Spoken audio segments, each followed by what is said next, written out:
এই গরমে ভুবনেশ্বর যাওয়ার জন্য একটা পাকাপোক্ত রিজন চাই। আমার মতন ল্যাতখোর হলে আমি তো বাড়ি ছাড়া কিছুই প্রেফার করি না। বাট আমাদের কাছে সেই বড় রিজনটা হলো অ্যালেন ওয়াকারের কনসার্ট।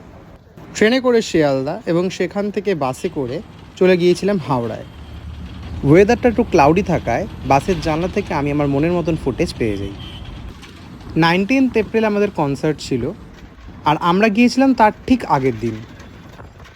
অ্যাপ্রক্স 30 মিনিটস জার্নি করার পর বাসটা হাওড়া স্টেশনের সামনে এসে দাঁড়ায়। আমার আগের ট্রিপটা শালিমার স্টেশন থেকে শুরু হয়েছিল বলে হাওড়ায় বিগত 9 বছর পর আমার আসা। ভেবেছিলাম কিছুই হয়তো চেঞ্জ হয়নি, তারপর নতুন কমপ্লেক্সগুলো দেখে ভাবনাটা একটু পাল্টে গেল। কিছুক্ষণের মধ্যেই সেখানে আমার বাকি ফ্রেন্ডসরাও পৌঁছে গেল।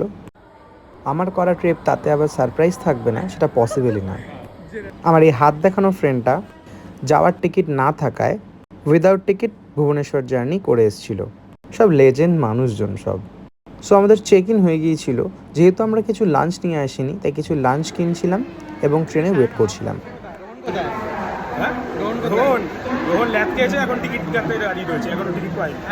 এসে জানলাম আমাদের ট্রেন নাকি 2 ঘন্টা লেট।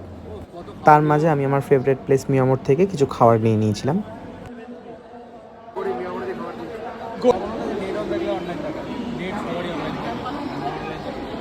দু ঘন্টা বসে থাকার পর আমাদের ট্রেন জনশতাব্দী এক্সপ্রেস 19 নম্বর প্ল্যাটফর্মে দাঁড়িয়েছিল।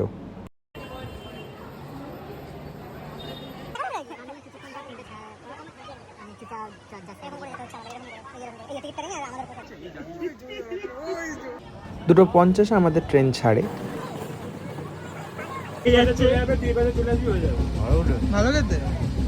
প্রায় বিকেলই সবাই সবার লাঞ্চটা করে ফেলেছিল। আমি যেহেতু খেয়ে এসেছিলাম, তাই আমি জানলার ধারে বসে ভিউগুলোর মজা নিচ্ছিলাম।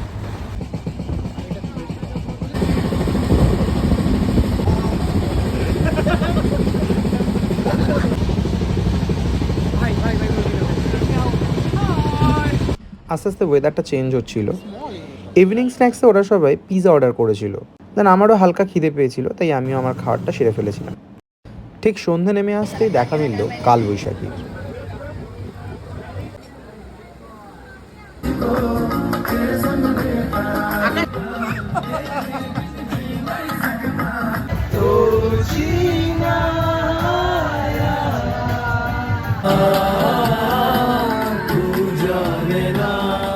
ঝড় বৃষ্টির মধ্যে ট্রেনে গান চালাতে চালাতে পৌঁছে গিয়েছিলাম আমরা ভুবনেশ্বর স্টেশনে। ট্রেন যেহেতু লেট ছিল সেহেতু আমরা পৌঁছেছিলাম 10:15-তে। দেন তারপর স্টেশন থেকে অটো করে পৌঁছে গিয়েছিলাম আমরা আমাদের প্রভুপ্রসাদ হোমস্টেতে। আমরা অনলাইনে বুক করেছিলাম।